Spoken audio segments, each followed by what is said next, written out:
안녕하세요. 동갑인 남편과 결혼해 이제 결혼 1년 차를 맞는 올해 30대 초반의 여자입니다. 이렇게 사연을 보내게 된 이유는 지금 제가 이혼을 심각하게 고려 중에 있기 때문이에요. 결혼한 지 1년밖에 안 되어 이렇게 이혼 생각까지 하는 게 정상인가 싶기도 한데 여러분들께서 제 이야기 한번 들어주시고 제가 정말 너무하는 건지 아니면 이혼 생각을 하는 게 마땅한 건지 한마디 해주시면 참 감사하겠습니다. 연애 때는 알뜰살뜰한 남편의 경제관념이 장점이라고 생각했는데 결혼하고 나서 보니 무조건 알뜰하다고 해서 좋은 게 아니라는 걸 알게 됐어요. 물론 오늘만 사는 사람처럼 덮어놓고 돈 생기자마자 홀랑 써버리는 것보다야 쪼잔해 보여도 아끼는 사람이 훨씬 낫다고 생각은 하지만 남편은 이게 맞나 싶을 정도로 아끼는 데만 집착하는 사람이라는 게 문제라면 문제였지요. 자기 주머니에서 땡전 한 푼 나가는 꼴을 못 보는 그런 사람이었죠. 일부러 운동한다고 1시간, 2시간씩 걸어 다니는 사람들도 있다면서 집 앞에서 버스만 타도 20분이면 갈 곳을 일부러 그렇게 걸어 다닐 만큼 비효율적인 경제관념을 가지고 있습니다. 갖고 싶은 게 생기면 어떻게든 모아서 그걸 사는 게 아니고 비슷한 제품들을 몇 개 골라서 그 중에서도 가장 싼 걸 고르는 식으로 물건을 사고요. 정작 그렇게 사서 잘 쓰고 잘 먹고 잘 입고 다니면 제가 뭐라 말을 안 하겠는데 결국엔 싸구려 품질 때문에 꼭 다른 비슷한 걸 한 개를 더 사게 만드는 시기였어요. 음식을 사면 맛이 없다고 한 번 먹고 손도 안 대다가 버리기 일쑤였고 옷을 사면 보온이 하나도 안 된다. 통풍이 하나도 안 된다 하면서 또 다른 비슷한 걸 하나 더 사고 전자제품 같은 걸 사면 느려서 속 터진다고 혼자 성질을 부리고 그런 식인데 저는 그게 도무지 이해가 가지 않았어요. 연애할 때야 그런 사소한 부분을 실제로 본 적이 없었으니 알 방법이 없었죠. 그냥 허튼데 돈 안 쓰고 그러는 사람이구나. 그런 식으로 좋은 점만 보고 좋은 부분만 생각하려고 했습니다. 데이트하면서도 돈을 아낀 건 사실이지만 그럴 때마다 저랑 결혼해서 행복하게 살고 싶어 이렇게 모으는 거란 식으로 말을 하는데 그걸 잘못됐다고 말할 수도 없는 노릇이었죠. 아무튼 그렇게 남편과 2년 정도의 연애를 하고 결혼 이야기가 나오게 되었습니다. 남편이 허튼데 돈 쓰는 걸 싫어하는 걸 알지만 그래도 일생에 한 번뿐인 결혼식인데 아무리 그게 허례허식일지라도 어느 정도는 아끼지 않고 결혼식 준비를 하고 싶었습니다. 당연한 이야기겠지만 남편은 거기서도 돈을 아껴야 한다고 주장을 해왔어요. 제가 너무 아쉬워하니까 친정어머니께서 그럼 결혼식에 관련된 돈은 당신들이 도와주겠다고까지 하셨는데 남편은 그냥 주신다는 부모님 말에도 그건 절대로 안 될 일이라며 극구 사양을 했습니다. 그나마 신혼여행은 국내가 아닌 해외로 다녀왔어요. 가까운 나라 일본이기는 하지만 그때 당시 엔저에다가 국내 여행은 바가지라 물가가 엄청 비싸다. 뭐 그런 이야기까지 돌았어서 오히려 그 부분은 남편이 먼저 신혼여행인데 그래도 해외가 낫지 않겠냐며 말을 꺼내줬습니다. 기껏해야 경주 같은 데 가자고 하겠구나 내심 걱정이 됐는데 참 다행이었죠. 그런데 막상 마냥 즐겁고 신나기만 할 줄 알았던 신혼여행지에서 기분만 잔뜩 상해서 돌아왔습니다. 비행기 시간도 애매한 시간이었고 가서 뭐 분위기 나는 데서 식사를 한 번 했던 것도 아니에요. 일본은 편의점 음식이 엄청 잘 나온다면서 편의점 음식으로 한 끼를 때우기도 했습니다. 솔직히 종류가 많아서 신기하기도 했고 저도 분위기에 휩쓸려 이것저것 주워 담기는 했습니다. 그냥 딱 전자레인지에 데워 먹는 한 끼 간단하게 때우는 음식일 뿐이었는데 대체 뭐가 맛있다는 건지도 모르겠고 한국 편의점에서 파는 음식들에 비해서 어디에 얼마가 더 대단하다는 건지 그런 느낌조차 못 받았는데 남편은 웬만한 10,000원, 20,000원짜리 파는 한국 음식점보다 낫지 않냐면서 엄지를 척척 칭찬을 연발하며 아주 제가 먹다 남긴 것까지 싹싹 긁어먹더라고요. 여행 다녀오신 분들 후기 같은 걸 보면 일본 편의점 음식 먹기는 꼭 해보는 것들 중 하나였다 보니 암만 일본 들어오자마자 먹은 첫 식사가 편의점 식사였다는 게 실망스럽긴 했을지라도 그렇게 남들 하는 거 하나 똑같이 했다 하고 모르는 척 넘길 수 있었어요. 하지만 저를 가장 실망하게 만들었던 건 바로 숙소였어요. 그래도 둘이 처음 오는 해외여행이고 게다가 신혼여행인데 야경이 끝내주는 5성급 호텔을 기대한 건 아니지만 캡슐 호텔을 숙소라고 잡아놓은 건 정말이지 어이가 없었습니다. 고시원만도 못한 공용 숙소를 신혼여행 숙소라고 잡아놨으니 정말 신혼여행 첫날에 잠을 청하는데 억울해서 눈물이 다 날 정도였어요. 남은 신혼여행도 좋을 거 하나 없었죠. 원래 해외여행 가면 발바닥에 물집 잡히는 것 정도는 기본이라고 할 만큼 많이들 걸어 다닌다지만 남편은 애초에 두 다리 말고는 다른 교통수단을 사용할 생각 자체가 없어 보였습니다. 그나마 제가 우겨서 둘째 날부터는 캡슐호텔 신세는 면했지만 남편은 그만큼 다른 데서 돈을 아끼기 시작했고요. 신혼여행으로 일본은 지가 골라와 놓고 뭐 역사를 잊으면 안 된다느니 어쩐다니 하면서 우리가 여기서 돈을 아끼는 게 바로 애국하는 거라고 끝까지 1000엔 넘는 식사는 고르지도 못하게 하더군요. 일본에서 파는 편의점 음식이 어지간한 한국 식당에서 먹는 것보다 낫다면서 엄지를 축혀 세우던 인간이 갑자기 애국자 흉내를 내는데 정말 신혼여행부터 남편한테 오만정이 떨어지기 시작했어요. 그렇게 인생에 한 번뿐인 신혼여행을 있는 대로 망치고 돌아왔어요. 원래는 결혼하고 나서 남편이 경제권을 갖고 돈 관리를 하기로 했었는데 신혼여행 다녀와서 느낀 게 그렇게 했다가는 정말 집에서 천장에 굴비 하나 묶어두고 맨밥에 간장만 찍어 먹고 살겠구나 싶어서 신혼여행 다녀오고 나서 돈 관리는 각자 알아서 하기로 했습니다. 천만다행이었지요. 저는 결혼하고 얼마 지나지 않아 다니던 회사를 그만두고 친한 지인 한 명과 같이 사업을 시작하기로 했어요. 물론 여기서도 남편의 반대가 장난이 아니었지요. 당장 제가 수입이 줄어드는 건 당연한 상황에 자칫하면 그나마 벌어오던 수입이 아예 사라질 수도 있고 최악의 경우에는 빚까지 질 수도 있지 않겠냐는 이유였어요. 하지만 남편이 반대한다고 해서 시작하기로 한 사업을 포기할 생각도 없었습니다. 어차피 애초에 같이 사업하기로 한 지인의 부모님이 가지고 계신 상가 건물을 무상임대하여 시작하는 사업이었고 그럴 확률이 사업하다 망하는 것보다야 높지는 않겠지만 회사가 갑자기 망해서 내가 직장이 없어지면 수입이 없어지는 건 매한가지 아니냐고 우겼더니 남편도 딱히 반박을 못하더군요. 그래서 제가 남편한테 돈 관리를 따로 하기로 한 만큼 생활비는 내가 아르바이트를 해서라도 늦지 않게 줄 테니까 걱정 말라고 한마디 해줬더니 그제서야 남편도 몇 번 궁시렁대다가 알아서 하라고 한마디 하고는 말더군요. 사업 아이템을 확실히 가지고 있다고 한들 준비하는 기간 동안은 수입이 없고 거기에 이래저래 어쩔 수 없이 발생하는 비용들이 제 생각보다 훨씬 많았어요. 때로는 일 때문에 만난 사람에게 식사라도 대접해야 할 일이 종종 있었고요. 회사 이름으로 비용 처리를 했지만 남편한테는 그게 중요한 게 아니고 그런데 돈을 썼다는 게 중요한 일이었습니다. 하루는 제가 그런 식으로 일 관련된 사람 만나고 나서 회사에 가져갔어야 할 영수증을 집에 두고 온 적이 있었는데 남편이 그걸 발견해서 영수증을 봤었나 봐요. 회사 카드로 긁었고 현금 영수증도 회사 이름으로 발행했는데 남편 눈에는 그런 건 들어오지도 않았던 겁니다. 그날 일 마치고 돌아온 저를 붙들고는 한 끼에 10만 원이 넘는 밥을 처먹을 수가 있냐며 저보고 제정신이라고 입에 개거품을 물었던 적이 있어요.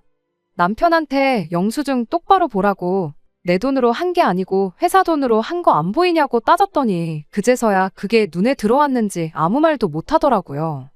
잠깐 생각에 잠긴 듯한 남편이 저한테 다시 말을 꺼내기를 그럼 혹시 우리 저녁 식사도 회사 돈으로 먹고 비용 처리하면 어떠냐는 식으로 물어오는데 정말 어이가 없더라고요.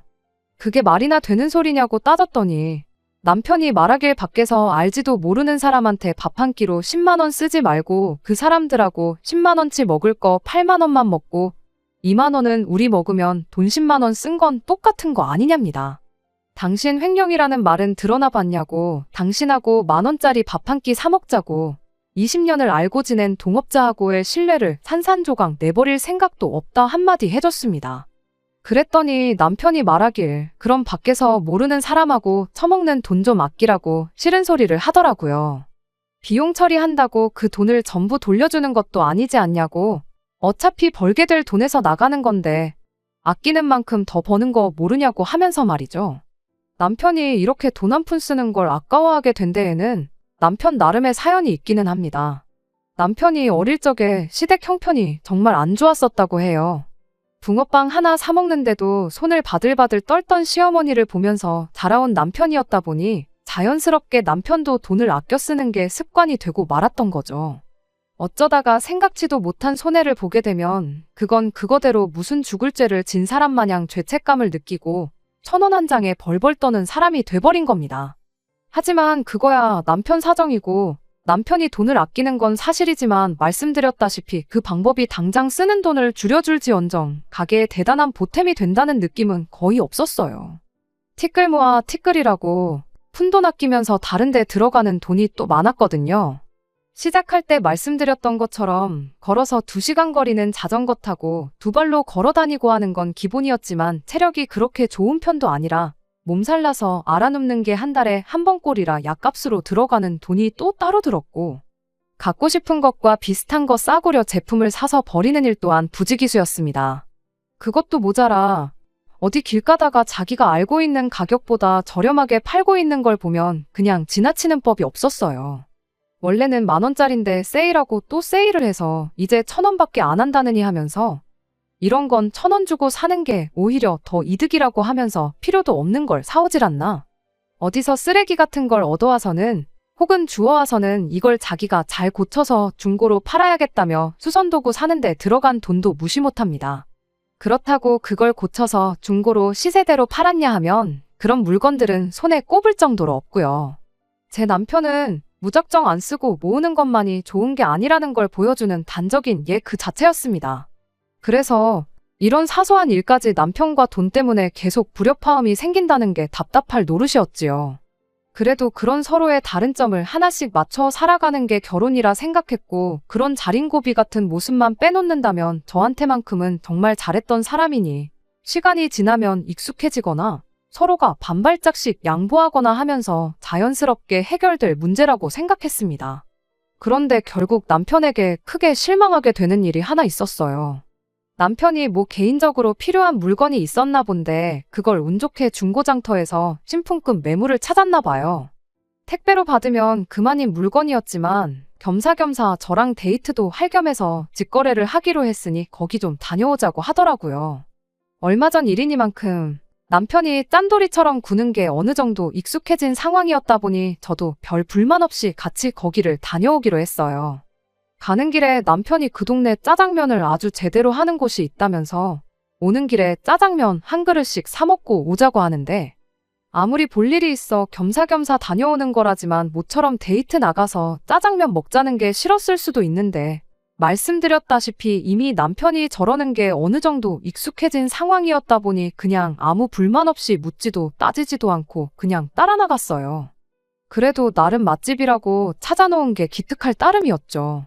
그런데 가다 보니 그 동네가 친정집 근처라는 걸 알게 되었어요. 예정대로 남편이 필요한 중고 물품을 받고 나서 남편이 찾아놓았다는 짜장면 집으로 향하는데 이왕 친정집에서 가까운 곳까지 왔는데 친정부모님 얼굴 안 보고 그냥 가기도 그렇고 해서 친정부모님한테 전화를 했죠. 아직 식사 안 하셨으면 같이 식사나 좀 하자고요. 남편이 순간 흠칫하는 반응을 보이긴 했지만 그래도 다른 사람도 아니고 자기 장인장모인데 근처까지 와서 그냥 가는 건 자기도 예의가 아니라 생각했는지 별말은 안 하더군요. 그렇게 친정부모님을 짜장면집 앞에서 만나서 식사를 했습니다. 남편이 짜장면 4그릇을 주문했는데 친정부모님이 이왕 나온 거 맛있게 먹자시며 탕수육 중짜 하나, 고추 잡채 중짜 하나를 추가로 주문하셨어요. 알고 보니 친정부모님이 자주 오시는 가게이기도 하더라고요. 여기 짜장면도 맛있지만 탕수육이랑 특히 고추 잡채가 진짜 맛있는 집이라면서요. 요즘 이렇게 짜장면 맛있게 만드는 집이 아직도 있구나 하면서 진짜 오랜만에 맛있게 중국 음식을 먹었습니다. 남편이 도통 탕수육이랑 고추 잡채에는 손을 안 대길래 장인장모님 많이 드시라고 손을 안 대는가 싶어서 제가 일부러 남편 짜장면 위에다가 탕수육도 올려주고 고추 잡채도 덜어주고 했어요. 한 입 먹어보더니 자기도 맛있었는지 그 다음부터는 아주 마파람에 개눈 감추듯이 싹싹 먹더라고요. 남편은 공깃밥까지 하나 추가해서 남은 짜장에 밥을 비벼서 고추 잡채랑 해서 한 그릇 더 먹었고요. 설거지를 따로 안 해도 되겠다 싶을 만큼 바닥이 다 보이게 싹 쓸어 먹었고 계산은 남편이 했어요. 오랜만에 친정부모님과 시간도 보내고 남편도 맛있게 먹는 걸 보니 은근 기분은 좋더라고요. 식사 마치고 나서 잠깐 이런저런 이야기 나누다가 친정부모님이 이 먼 길을 버스를 타고 온 거냐며 놀라시더니 집에는 편하게 가라며 왕복 1시간 반 거리를 집까지 태워다 주셨습니다. 그렇게 그날은 아무 일도 없이 지나갔어요. 그리고 그날로부터 한 달이 더 지나서 친정아버지 생신이 다가오길래 그때 친정집에 전화를 걸었습니다. 그냥 간단하게 외식이라도 할 요량으로 아버지가 먹고 싶어 하시는 게 있느냐 물어보려고요. 그런데 친정어머니께서 엄청 시큰둥한 목소리로 뭘 외식은 외식이냐고 집에 있는 밥 차려줄 테니 그냥 친정집으로 오라는 말을 하시더군요.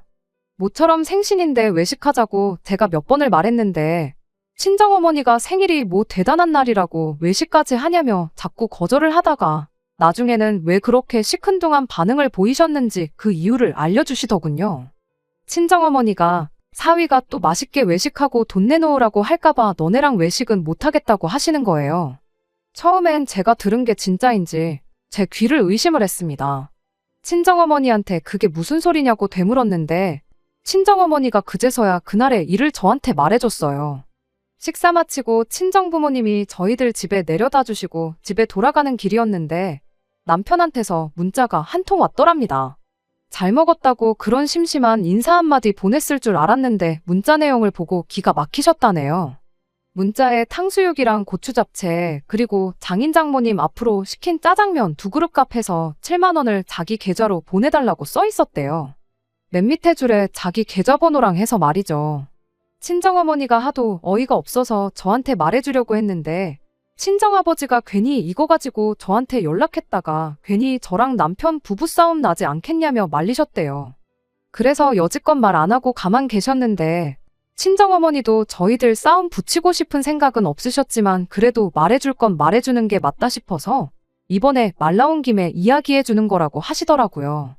이제 와서 지난 일을 가지고 저희들 싸우라고 하는 이야기는 아니고 그냥 괜히 또 마음 상할 일 만들고 싶지 않으니 그냥 친정아버지 생신 때 괜히 외식하자고 하지 말고 집에 와서 차려주는 밥이나 먹고 가라 한마디 하시고 전화를 끊으셨어요.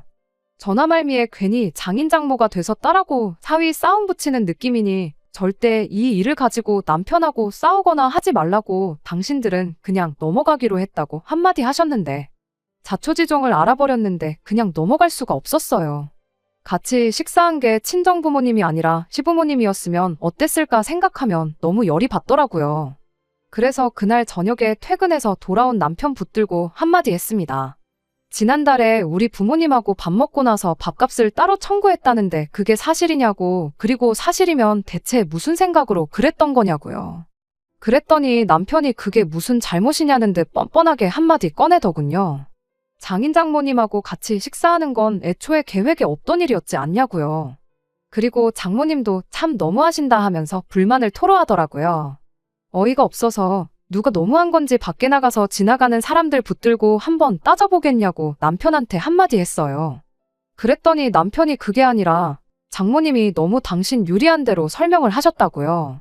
돈을 바로 보내주시긴 했는데 자기도 곰곰이 생각해보니 짜장면값까지 받는 건 너무한 것 같아서 곧바로 친정어머니 계좌로 15,000원을 다시 보내줬다는 겁니다.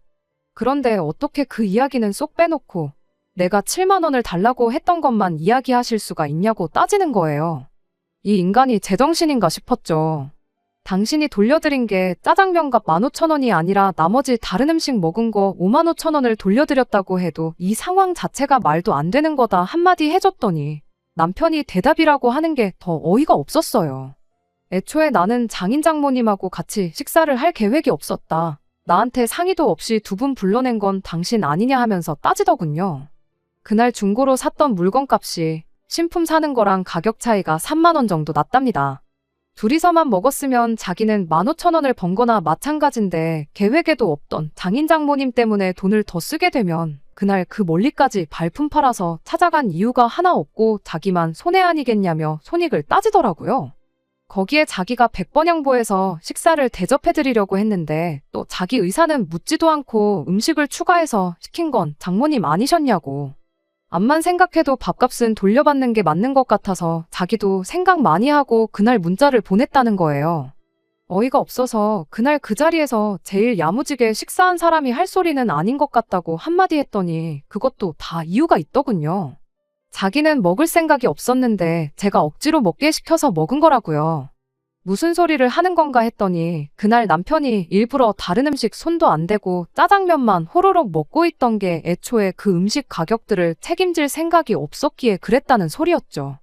그런데 자기가 안 먹으려던 거 제가 억지로 먹으라고 그래서 먹은 거였고 마지막에 다 먹고 남은 음식은 버리는 거나 마찬가지였기 때문에 자기가 공깃밥 하나 추가해가지고 버릴 음식을 처리했다고 하는 겁니다. 말인즉슨 제가 먹으라고 준 건 자기 의지로 먹은 게 아니고 밥 추가해서 싹싹 먹은 건 어차피 식사가 다들 끝나버린 와중에 잔반이 돼버린 남은 음식들을 자기가 처리한 거라고.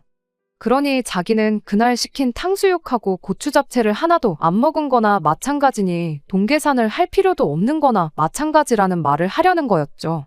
그러면서 끝까지 그래도 내가 장인 장모님 짜장면은 한 그릇씩 대접해드린 거니 욕먹을 거 하나 없는 상황이지 않냐면서 제가 이러는 게 도무지 이해가 안 된다고 오히려 적반하장으로 저한테 짜증을 내더라고요. 친정어머니를 이상한 사람으로 만든 건 두말할 것도 없고요. 이 인간이 짠돌이인 걸 알았지만 정말 결혼 생활 1년 하면서 이렇게 정이 떨어져 본 적이 없었어요. 친정 부모님한테도 너무 쪽팔려서 이런 인간하고 결혼해서 1년이나 같이 살맛대고 살았다는 게 수치스럽기까지 하더라고요. 남편은 당장 생활비에 문제 생기면서 어떠냐며 반대했었지만 친정 부모님을 포함해 모든 친척들이 저한테 너는 똑부러지는 아이니까 사업을 해도 잘할 거다 이런 이야기를 들었는데 정작 똑부러진다는 제 자신이 남편이라고 이런 사람을 골랐으니 말입니다. 친정아버지 생신에는 결국 외식을 하기는 했어요. 인당 25만 원 하는 디너 코스 요리 나오는 곳으로 일부러 제가 알아볼 수 있는 최대한 비싼 곳으로 찾아서 다녀왔습니다. 그래도 명색이 장인어른 생신인데 남편이 혹시나 그냥 넘어가겠어 하고 눈꽃만큼 기대는 했는데 역시나 가격 보고 이런 데를 왜 오냐고 툴툴거리더라고요. 내가 내 돈으로 낼 거니까 걱정 말라고 한마디 해주니 그날처럼 처먹기는 거기 있던 손님들 중 제일 잘 먹더군요. 그때처럼 그릇까지 먹을 기세로 말이에요. 그런데 또 다 먹고 나서는 여기는 무슨 식당이 돈을 이만큼이나 받아 처먹고 음식은 쥐똥만큼밖에 안 주냐고 간에 기별도 안 간다고 하면서 자기 회사 근처에 있는 한식 뷔페 이야기를 하더라고요. 거기 가서 9,900원만 내면 음식 종류도 훨씬 많고 배 터질 때까지 먹고 올 수 있다고 하면서 단번 생신 때는 자기가 외식 장소를 알아봐야겠답니다. 내가 선택한 사람이니만큼 어떻게든 참고 살아보려고 했는데 이젠 한계에 온 것 같아요. 얼마 전에 혼자 친정 가서 친정어머니한테 신세 한탄 좀 했더니 그래도 이혼은 조금 아니지 않냐고 살다 보면 이런 건 익숙해질 테고 서로 맞춰가기 마련이라고 저보고 참으라 하시네요. 이제 고작 결혼 1년차 넘어가는데 제가 더 참을 수 있을런지 모르겠어요. 아니, 이걸 참고 있는 게 맞는 건가 싶기도 하고요. 이 결혼 누가 등 떠밀어서 한 것도 아니고 제가 선택해서 한 결혼이긴 하지만 그 누구의 탓도 할 수 없다는 거 알지만 이렇게 계속 사는 게 맞는 건지 싶습니다. 안녕하세요. 오랜만에 이렇게 다시 찾아뵙게 되었습니다. 지난 몇 달간 정말 혼자서 오랜 시간 많은 고민을 했어요. 이렇게 저렇게 생각을 해봐도 아무리 제가 선택한 사람이라지만 연애할 때 저한테 잘했던 추억 하나만 가지고 평생을 살아갈 수는 없겠더라고요. 그래서 저는 결국 이혼을 선택하게 되었습니다. 그냥 이혼을 한 건 아니에요. 친정아버지 생신 때 혹시나 하고 기대했던 것처럼 제 나름 몇 번의 기회를 더 줬습니다. 그럴 때마다 번번이 남편은 제 기대를 저버렸고 그렇게 시간이 지나 시어머니 생신날이 찾아왔어요. 뭐 알아보기도 싫고 해서 남편한테 당신 회사 근처 한식 뷔페나 가자고 하려다가 그래도 친정아버지 생신 때 좋은 데 다녀왔는데 아무리 기분 나빠도 그러자고 하긴 좀 그랬어요. 아니나 다를까 남편한테 시어머니 생신 때는 어디 가는 게 좋겠냐고 물어봤는데 남편이 콕 집어서 어디 가자고 하지는 않고 어디 괜찮은데 아는 데 있냐며 말끝을 흐리더군요. 그게 은근하게 그래도 시어머니 생신인데 좋은 데 가자고 말하고 싶은 눈치였어요.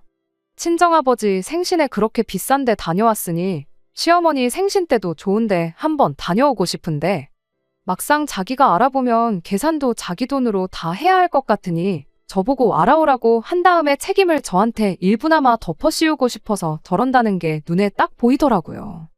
그래서 남편한테 제가 먼저 말했어요. 다른 사람도 아니고 시어머니 생신이니까 내가 챙기겠다고요.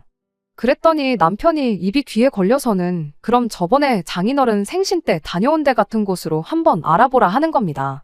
음식이 양은 적었어도 분위기가 참 좋았다면서요. 그리고 신혼에도 부를 테니 시조카까지 해서 총 7명 자리를 예약해야 한다고 강조를 하더라고요.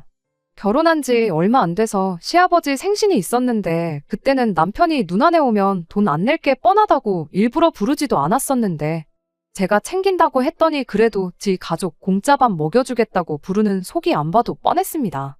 여기저기 알아보다가 저번에 다녀온 파인다이닝 같은 데보다는 고깃집이 낫겠더라고요. 시댁도 남편하고 똑같이 질보다는 양을 선호하는 집이다 보니까 괜히 비싼 돈 내고 양이 적다니 이런 이야기 듣는 것보다야 가리는 사람 하나 없는 고기 먹는 게 낫겠다 싶었죠. 남편도 한우 먹는다고 하니까 분위기보다는 음식이 맛있고 양이 많아야지 하면서 좋다고 했고요. 일부러 고깃집도 무한리필이나 저렴하게 먹는 곳 말고 연예인들도 찾아온다는 비싼 곳으로 예약했습니다. 그리고 시어머니 생신 당일이 되었지요. 다들 들어가서 메뉴판을 보더니 1인분에 고기가 5만 원을 넘냐고 놀라 자빠지더군요. 신우가 올케 요즘 사업한다더니 돈 좀 버나봐 하고 묻는 걸 보니 이미 남편이 다 제가 쏜다는 식으로 이야기했고 돈이라고 땡전 한 푼 낼 생각이 없다는 게 눈에 딱 보였어요. 심해부도 아주 자기가 만반의 준비를 하고 왔다고 오늘 많이 먹으려고 전날부터 굶었다느니 어쩌느니 이런 말을 하더라고요. 시조카가 고기 나오기 전에 깔린 밑반찬을 하나를 집어먹으려는데 신우가 젓가락으로 시조카가 집은 반찬을 탁 쳐내더니 이런 걸로 배 채우지 말고 한우고기 먹으라고 눈치까지 주는데 정말 온 가족이 똑같아도 이렇게 똑같을 수가 있나 싶었습니다. 아무튼 그렇게 식사가 시작되었어요. 남편이랑 심해부는 고기가 익기도 전인데 불판 위에 올라온 고기를 가져가기 바쁘더군요. 소고기는 원래 겉만 살짝 익히고 먹는 게 제일 맛있는 거라고 하면서 불판 위에 고기가 올라오기 무섭게 사라지기 시작했어요. 시어머니 생신 때문에 모인 건데 지들 먹기 바쁘지 시어머니 챙기는 사람은 또 아무도 없더라고요. 그때 확신했어요. 참고 산다고 해서 남편이 변할 일은 없겠구나 하고요. 어차피 저도 다 계획이 있었던 터라 고기를 얼마나 추가를 시키던 간에 크게 상관 안 했습니다. 대신 다른데 신경을 곤두세우고 있었습니다. 그렇게 장장 1시간 반에 걸친 식사가 끝이 났습니다. 7명이서 고기를 총 25인분을 시켜 먹었어요. 추가로 시킨 술이며 음료수에 마지막에는 고기가 물린다고 시킨 냉면들까지 해서 총 152만 원이 나왔습니다. 제 복수는 이제부터였어요. 계산서 나오자마자 제가 말했죠. 내가 먹은 거 1인분에 냉면 한 그릇, 시어머니가 드신 거 냉면 하나, 된장찌개 하나에 공깃밥 하나, 고기 1인분 해서 15만 원 결제할 테니 나머지는 알아서 계산하라고요. 내가 대충 보아하니 심해부랑 남편, 아버님이 6인분씩은 드셨고 신우가 3인분에 시조카가 2인분 정도 먹었다고 각자 먹은 만큼 내던지 인수대로 따져서 뿜빠이를 하던지 정하시면 될 것 같다고 각자 자기들이 냉면이랑 음료 같은 거 뭐 먹은지는 알고 있지 않냐고 한마디 해주고 자리에서 일어났습니다. 제 말이 끝나니까 그 자리에 있던 전원이 이건 무슨 소린가 하고 어리 빠져서 저를 쳐다보고 있더라고요. 뭐 남편이 우리 부모님한테 탕수육 값을 돌려받았느니 이런 이야기 할 것도 없겠다 싶어서 그냥 못 본 척하고 자리에서 일어났어요. 그리고 말한 대로 어머님하고 제가 먹은 것만 계산하러 가는데 남편이 쫓아 뛰어나오더니 이게 뭐 하는 짓이냐고 따져묻더군요. 자기가 했던 건 생각도 안 하고 뻔뻔하게 저러는 게 어이가 없어서 내가 어머님 몫은 책임진다고 진작에 말하지 않았냐고 한마디 해줬어요. 시어머니 생신에 시어머니가 태어나신 거지 아버님이 태어난 건 아니시지 않냐고요. 애초에 나는 시어머니 생신이니만큼 어머님만 챙겨드릴 생각이었는데 당신이 오지랖 부려서 아버님도 부르고 신혼에 온 가족까지 부른 거 아니냐고 다른 사람들은 나는 모르는 일이니 당신이 알아서 하라고 했네요. 남편이 엄청 곤란했을 거예요. 제가 그래도 1년 같이 살아봐서 너무나 잘 알죠. 평소에 지갑에 현금이라고는 비상금이라고 10,000원 한 장 가지고 다니는 게 전부고 카드도 괜히 과소비한다고 한도를 30만 원으로 만들어 놓고 다니는 사람이거든요. 15만 원 제가 내도 남은 게 거의 140만 원 돈인데 남편이 계좌이체 해주는 거 말고는 그 돈을 낼 방법이 만무했죠. 이참에 남편이 신우네한테 누나네가 먹은 건 누나네가 내라고 박터지게 싸운다면 더할 나위 없이 좋았고요. 손님이 엄청 많은 가게였는데 남편이 그래도 체면 때문에 쪽팔렸는지 별말은 안 하고 자리로 돌아가더군요. 그러자마자 시어머니가 쫓아나와서 이게 다 무슨 일이래니 묻길래 시어머니한테는 진짜 이유를 말해줬어요. 시어머니가 이 상황을 이해하고 남편과 제 사이를 중재해주길 바란 건 아니었는데 그 부모의 그 자식이라고 시어머니도 똑같은 말을 하더군요. 그때는 상의도 없이 부모님을 짜장면 집에 오라고 했던 제 잘못이 맞으니 당신 아들이 우리 부모님한테 탕수육 값을 청구한 게 잘못된 일이 아니라고요. 그래도 남편 잘못이라고 인정해주고 다음부터는 적어도 가족들 연관된 일에 돈 아낄 생각 말거라 한마디라도 해주셨다면 그냥 그날 그 자리에서의 일은 해프닝이라고 넘기고 남은 140만 원도 제 돈으로 계산할 의사가 있었어요. 그런데 시어머니까지 같이 나서서 이렇게 정을 떼주니 오히려 고마울 노릇이었달까요? 그래도 말해놓은 게 있으니 그냥 제가 먹은 것만 계산하고 갈까 싶었지만 그러지는 않았네요.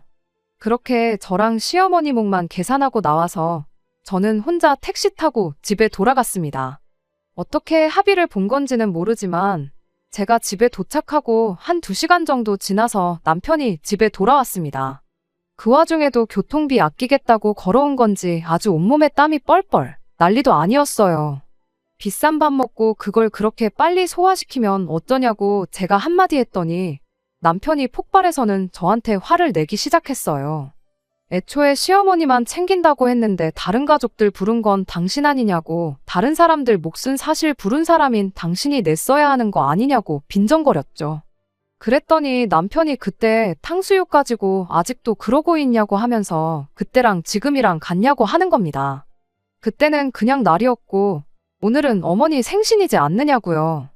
가족들 앞에서 꼭 그렇게 내 쪽을 줬어야 했냐 따지길래 아주 이제는 가족들 앞에서는 체면 챙기고 내로남불까지 하고 있냐고, 돈 아끼는 것도 좋은데 그렇게는 살지 말라고 한마디 해줬어요. 더 실갱이 해봤자 좋은 꼴 볼 것도 없고 설명해봐야 어차피 저만 잘못한 걸로 몰아갈 게 뻔한데 이야기 더 나눠봐야 얻을 게 뭐 있나 싶더군요. 그래서 그냥 길게 볼 것도 없이 이 길로 이혼하자고 했어요. 남편이 이혼을 자기가 해주겠냐고 근검절약하는 게 이혼 사유나 되겠냐며 버티길래 한번 자신 있으면 버텨보라고, 한번 누가 이기나 끝까지 해보자고 하고 그 길로 짐 싸서 친정으로 나왔습니다. 진흙탕 싸움까지 갈 만반의 준비를 하고 있었는데 의외로 남편이 순순히 이혼 서류에 사인을 해주더군요. 100% 승산이 있었다면 남편도 끝까지 갔을 테지만 뭔가 자기도 뒤가 구리다고 생각한 건지 아니면 질 수도 있다는 조언을 들었겠구나 싶더라고요. 괜히 소송비에 위자료까지 물어줄 생각을 하니 그 손해를 감당하기는 싫었나 봅니다. 결혼 1년 차밖에 되지 않았다 보니 이혼 과정에서 그닥 복잡한 문제는 없었습니다. 손해는 죽어도 보지 않겠다는 주의다 보니 오히려 별탈 없이 빠르게 이혼을 할 수 있었네요. 친정어머니는 그래도 결혼한 거 좀 더 버텨보지 그랬냐고, 시간 지나면 분명히 어느 선에서 합의점이 생겼을 거라 그런 식으로 말하시는데 아마 그날 중국집에서 있던 일을 저한테 말한 게 불씨가 되어 이혼을 했구나 싶은 마음 때문에 더 죄책감을 가지시는 것 같아요. 어머니한테 그것 때문에 마음 쓰는 거면 그러실 필요 없다고, 어차피 그거 아니었어도 다른 일로 정 떨어져서 이혼했을 거라 말씀드렸죠. 그랬더니 친정어머니도 나중에 가서는 차라리 잘 됐다고, 어차피 이혼할 거였으면 한 살이라도 어릴 때 해야 새 출발의 기회도 생기고 그러는 거 아니겠냐시네요. 남편이 돈 때문에 아이는 최대한 늦게 갖자고 이야기했는데 그게 천만 다행인 것 같습니다. 다행히 제 사업도 어느 정도 자리를 잡아가고 있고요. 혼자가 되었다 해도 제 자신 하나는 건사할 수 있겠다 싶어요. 결국 제가 사람을 잘못 보고 옳지 않은 판단을 내린 게 발단이 돼서 이혼한 거나 마찬가지니 그 누구의 탓을 하지는 않으려고요. 혹시나 다른 분들도 저처럼 콩깍지 때문에 단점을 장점으로 받아들이는 분이 계신다면 결혼은 현실이니 다른 시각으로 한번 생각해보는 것도 나쁘지 않다고 조언 한마디 해주고 싶네요. 끝까지 들어주셔서 감사합니다. 오늘의 사연은 여기까지입니다. 구독과 좋아요, 알람 설정 부탁드리고 더 좋은 사연으로 다시 찾아뵙겠습니다. 감사합니다.